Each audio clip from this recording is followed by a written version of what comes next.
Again, we recently had a client reach out to us wanting to see what options they had for sharing large files when they couldn't share them over email. They wanted something similar to Dropbox, and we had suggested them OneDrive, seeing as they already had this with their business premium licensing. Beauty of this is that they can share any files, folders with people that they need to securely, so it doesn't nobody else can access it apart from the people they've sent it to.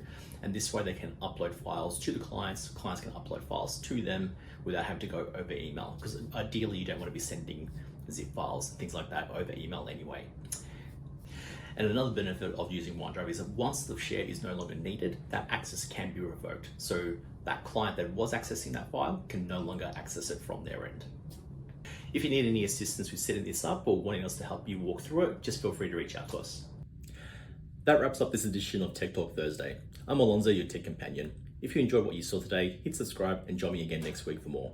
Stay safe and bye for now.